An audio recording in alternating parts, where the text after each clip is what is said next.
I'd like to start this discussion with a quote from Václav Havel. And it's really important to all of us, but now more than ever. Hope is not the conviction that something will turn out well, but the certainty that something makes sense regardless of how it turns out. How do you feel about that quote today?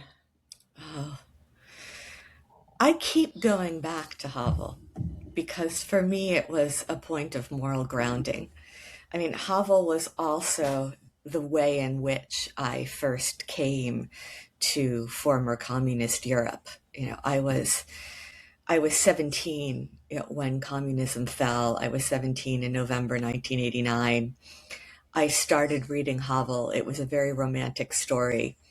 The whole story owes everything to Paul Wilson, because had it not been for his beautiful translations, which I read long before I learned Czech, I never would have come to this.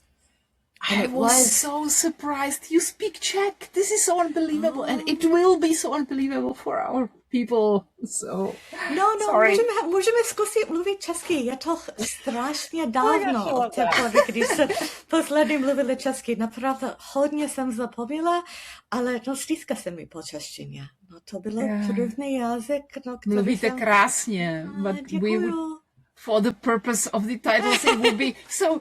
You speak even better than so it sounds even better than my English, but for the purposes of the podcast. Your English is much better. I've forgotten. So I speak Polish a lot more often than I speak Czech, and now I have to think about when I'm speaking, what are the Polish words and the Russian words and the Czech words, and they all kind of get Ukrainian words, and they all kind of get mixed up. But no, I miss it. Czech was the first language that I really lived in, that I really felt like the world existed for me in Czech. And I learned Czech because I was reading Havel.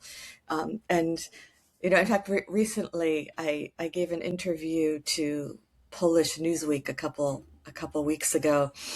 And Sławek Sierakowski, who did the interview, said, that he was so grateful for my honesty and sincerity, that he hadn't heard that in a long time.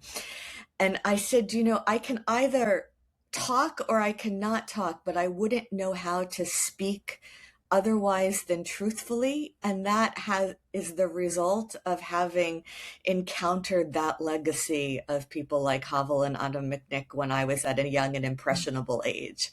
I was intellectually formed by that tradition, even though I was American, that to be a writer means you speak the truth. And I cling to that now in these post-truth times. I still find that that's our only grounding. You have to be a writer means you speak the truth. You have to start with the truth without a grounding in the distinction between truth and falsehood. We don't have any basis to make a distinction between good and evil. So Havel was a tremendous influence on me. And kompromat is an old thing. I mean, kompromat is a Soviet thing. And provokacja goes back to the Tsarist Empire. It goes back, pre-Soviet. So in some sense, these are old tricks, right? Being rehashed. And then I ask myself, people ask me all the time, why is Trump in Putin's pocket? Is it kompromat? Is it affinity? Is it admiration? Is it gratitude for his assistance in the 2016 election? And I don't have any inside information. It could be any of those things. It could be a combination. It's interesting that kompromat can even work in these days where anything can be AI generated. Compared to today is that there had been an attempt to repress truth, to silence truth. And what the dissidents really believed, that if you could get that truth out there, it would have its own moral force, that truth itself had a moral force that would bring things down. And now we're in a different world. Now we're in this flooding the zone strategy, which is different from repressing truth.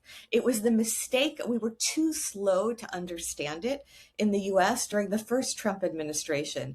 So many people, including a lot of my very smart, lawyer colleagues and friends, were so invested in the Mueller report because they were invested in this 20th century notion of truth, that, that these guys were serious, they were professionals, they were going to uncover the truth, and the truth was going to bring this tyranny down. But the problem was that nothing happened. What had happened was not the problem was not the things we didn't know. There were things we didn't know, but they were effectively details. The problem was not what was concealed. The problem was what we had begun to normalize, what we had just begun to accept because we were so overwhelmed that we couldn't do otherwise. And we need a different set of strategies somehow to deal with this flooding, which was technologically not possible to flood people this way before.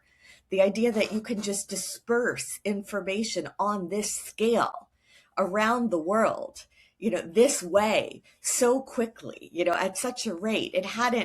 It's sui generis. We've never been at this historical moment before, and so we're always kind of playing catch up with a moving target to try to figure out what to do about it.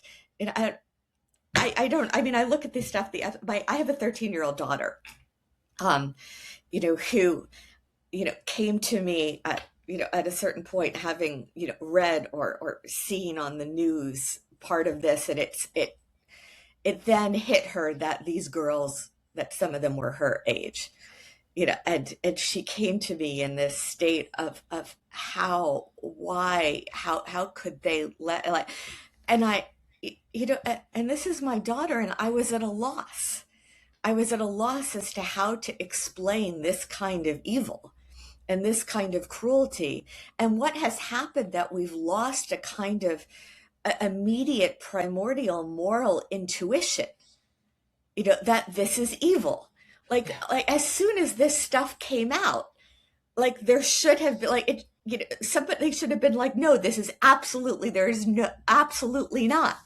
There should have been this collective, unanimous revolt and disgust, and we've lost that moral intuition. We're too used to seeing kids buried under rubble. We're too used to rape. We're too used to sex scandals. We're too used to the bad guys winning. We're too used to saying, well, on the one hand, well, on the other hand, or who really knows, or there's this story and there's that story, and you have your facts and I have alternative facts. And Trump is sitting at that press conference with the Saudi prince who ordered the assassination dismembering of who ordered that, and the journalist asked him a question and he's like, things happen. And this is like obnażenia of już nie ma żadna prawda. Prawda już nie ma. In a suitcase. Just blatantly right in front of your face. Things happen. That's what he said. Things happen. It's just sometimes I think there must have been a strategy. This is a demoralization what we are looking at. Yeah. That's not simply lying or cognitive warfare or playing with people's brains. This is a large-scale demoralization of the West. No, it's terrifying. I think we need to go back to, I feel like we need to go back to the 70s and 80s. And when people were talking about truth and lies and good and evil, I think back to when Adam Michnik wrote the letter to Czesław Kiszczak, from prison in Poland. I think it was 1983. And Kiszczak was the Minister of the Interior, keeping him in prison. And he said, listen, this might come as news to you, but there are two things in the world. There's good and there's evil. Yeah, right. And we have to be aware that there's a distinction.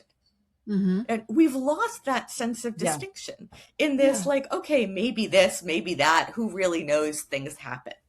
Yeah. And there is one truth.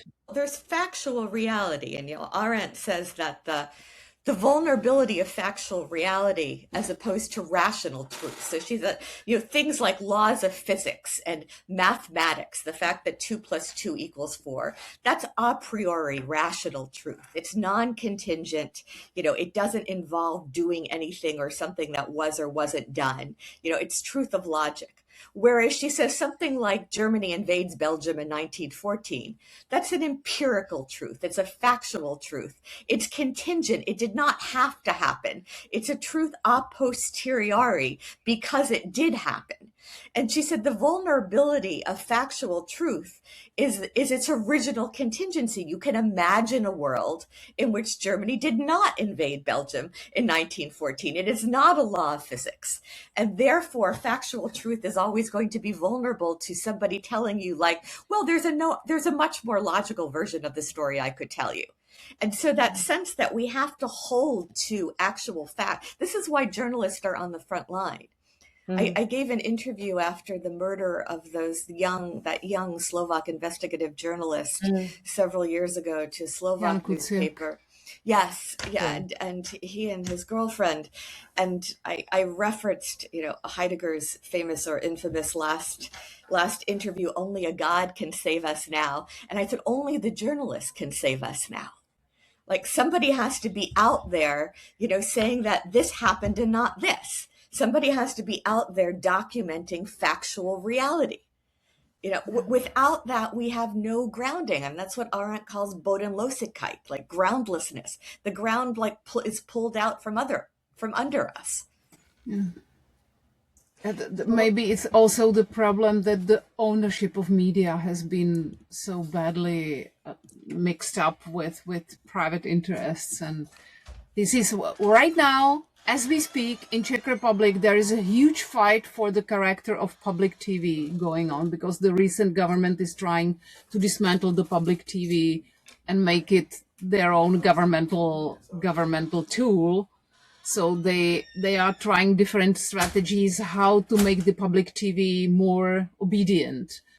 And people are ready. This is always the time when they touch the public TV and the public radio, people are almost immediately in the streets, because they rightly feel that's the moment when it's time to fight.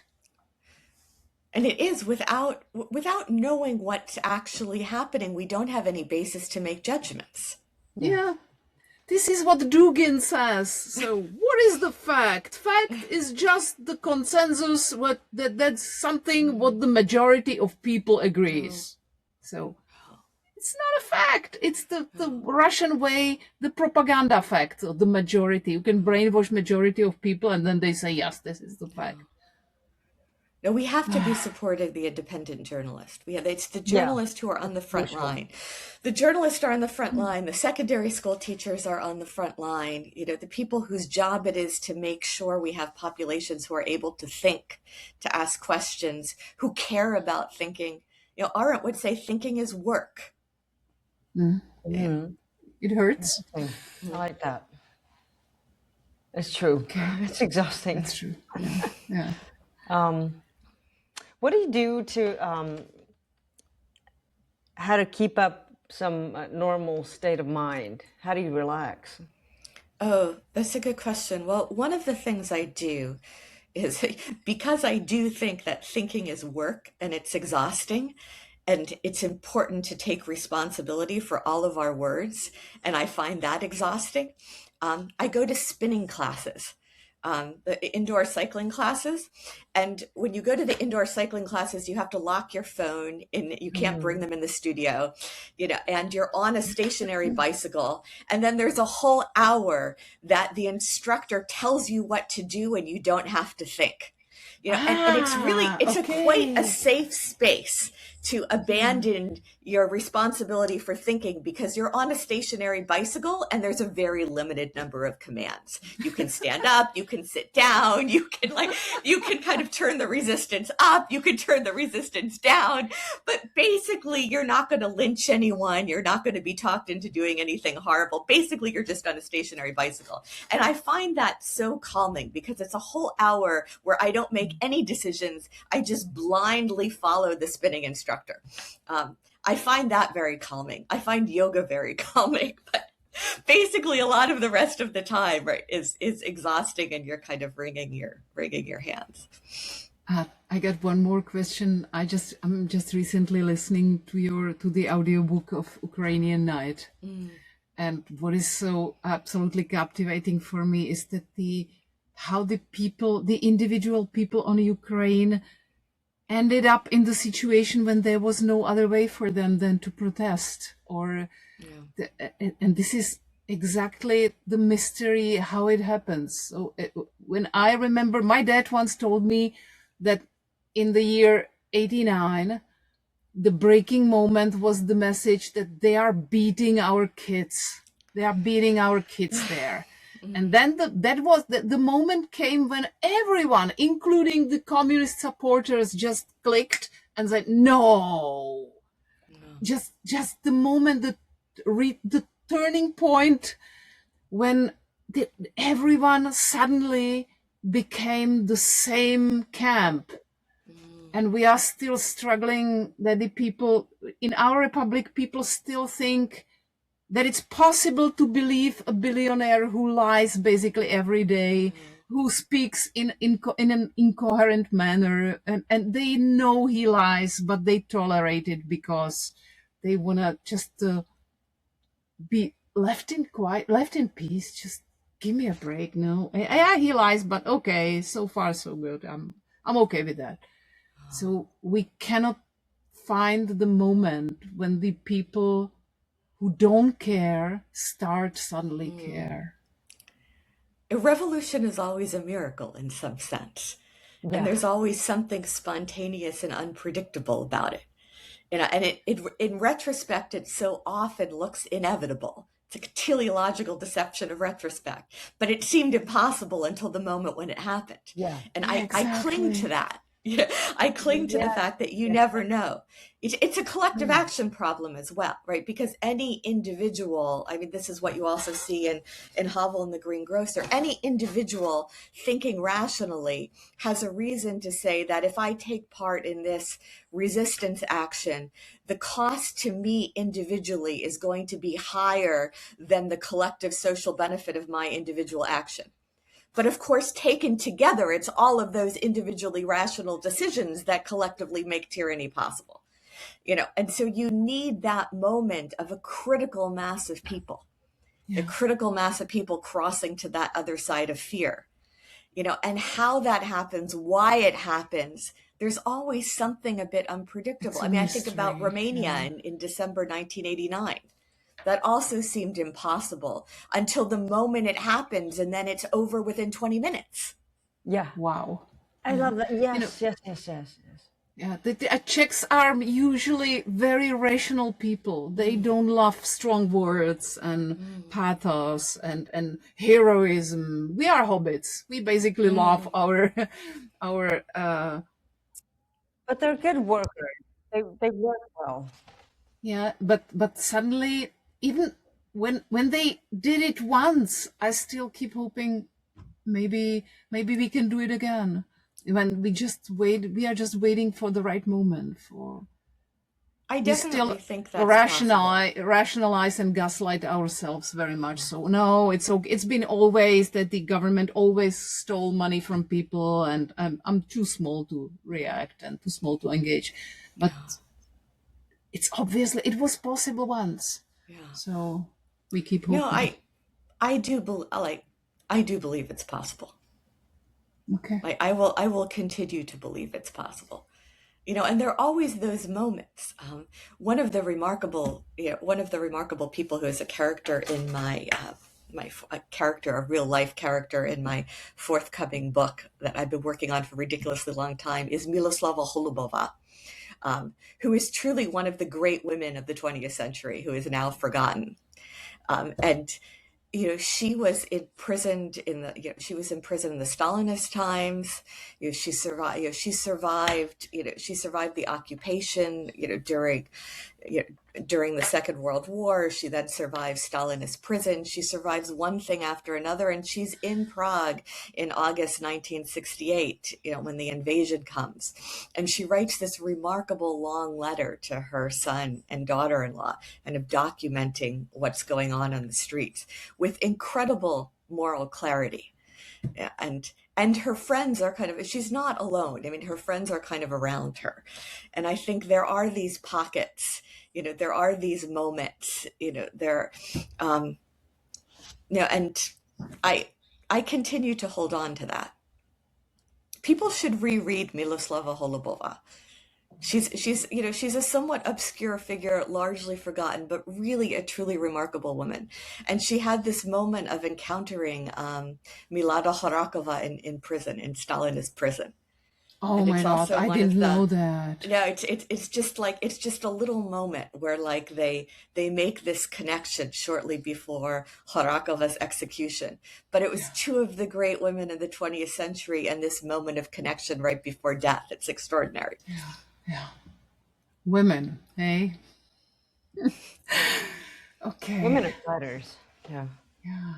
And Hannah Margolis Kovali. Everybody should read Navlastnim Kuja. Do you know that book? No. Could you repeat that one more? Hannah Margolis Kovali. Rudolf Margolis' wife. Never heard about it. Oh, okay, wait, no, this is scandalous. No, she was also one of the great forgotten women of the 20th century.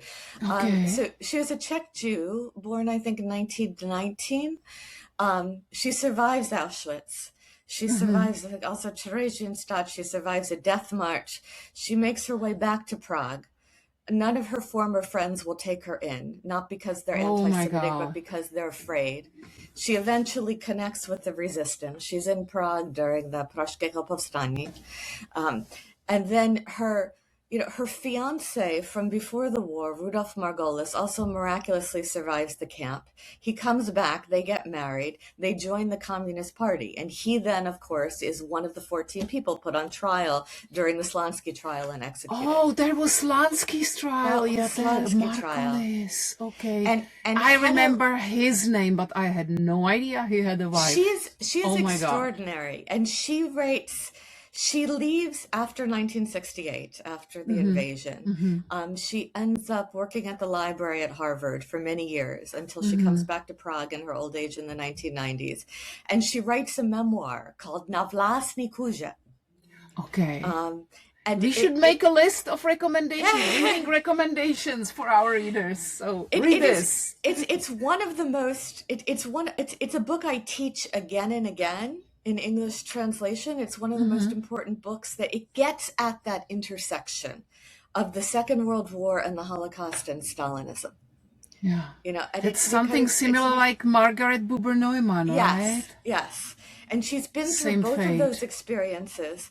And she's implicated in the Stalinist experience as well, because she and her husband joined the Communist Party. I did an interview with her in 1997 when she was living back in Prague, and for a feminist journal called Jedním okem. And her English, she became a literary translator. Her English is fantastic, but because we were publishing the interview in Czech, I had to do it in Czech. And I was living in Warsaw at the time. I had just gotten to Warsaw a couple months earlier, and I was doing some dissertation research there. And I took the overnight train from Warsaw to Prague and went to her apartment, and I started, this woman who I was just in awe of the fact that she had survived and was mentally intact at all. She appears in one of Shkrevsky's novels as the woman who has been to hell twice and is still very much alive. And as soon as I started talking to her, I started mixing up the Czech and the Polish, and I was very embarrassed, and I started apologizing, and I said, I'm so sorry, I'm not a native speaker, and my Czech is better than my Polish, but I've been in Warsaw, and so the Polish is at the front of my head. And she said, oh, don't worry, it's no problem at all. When I was in Auschwitz, I used to talk to the Polish girls in Czech, and they spoke to me in Polish, and we always understood one another. Oh my God. And it was just, and she said it not at all sarcastically, almost with a kind of warmth and almost nostalgia, as if like her friends from high school or something. The Polish girls I knew in Auschwitz. Yeah. Oh my God. Yeah. You see, Czechs are usually afraid of speaking about heroism and tragic situation, and they always try to do their best to avoid any dramatic situation because they are very rational.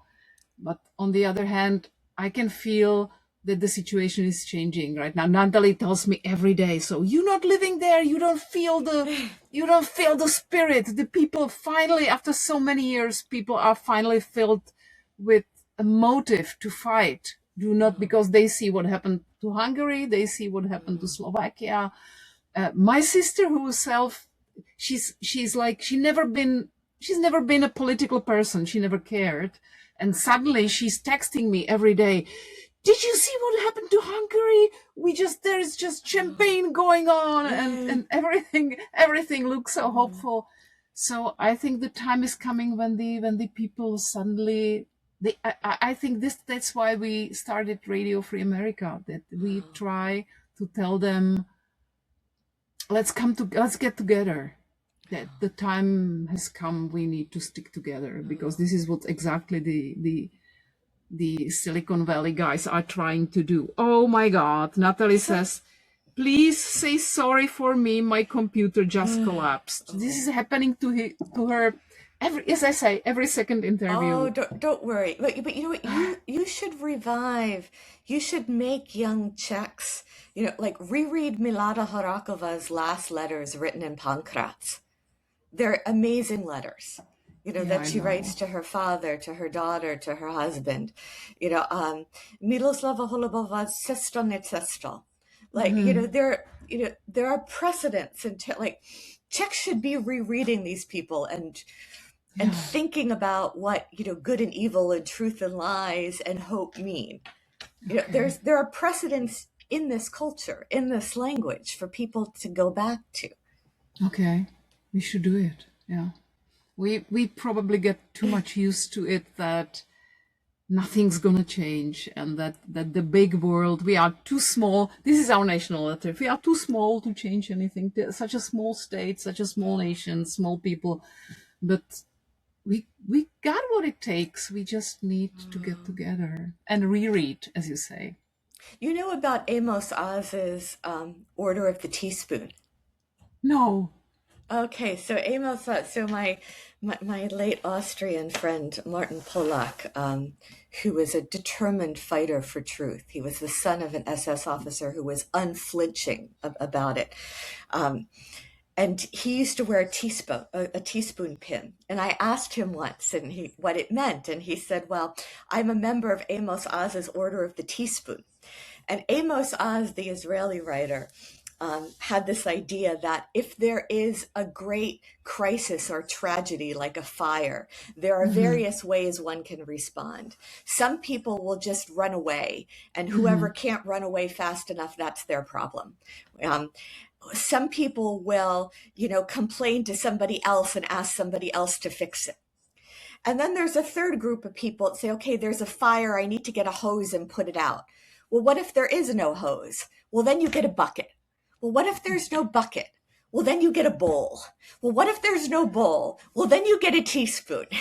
Everyone has a teaspoon, and maybe a teaspoon is small and maybe it doesn't hold that much water. But if millions and millions of us are all there putting out the fire with our teaspoon, we have a chance to do something. So this was Amos Oz's Order of the Teaspoon. Oh my God. And actually my Slovak American couple friends, Gabriela Bolisova and Mark Isaac, these artists who are also based in Prague, who you should meet, they use a lot of Martin Polak's work, and they bought me in Italy these beautiful teaspoon earrings. I should have worn them today. We can call this interview a teaspoon Order club. of the Teaspoon, yes. This No, is and so I lovely. cling to that. And it's very much in Havel's spirit of you can take down the sign. Everybody can do something. Okay. This is such a perfect ending to our interview, and this is exactly what I needed for our listeners to hear, that everyone needs. We can even produce some small. Yeah, that's a brilliant idea. Small teaspoons for Radio Free America. Professor Shore, thank you so very much. Thank you so very much. This has been such an amazing time. I had no idea that, and I'm almost ashamed that I had no idea that we had such a great women in our recent history. So we have to reread, and we need to look back, because we are not a small nation. We just everyone needs the teaspoon, right? Yes. Thank you so much for your time. Já moc krát vám děkuju, to bylo velice Já děkuju příjemný. vám. Přeji Bylo to hodně štěstí. Děkujeme moc, děkujeme.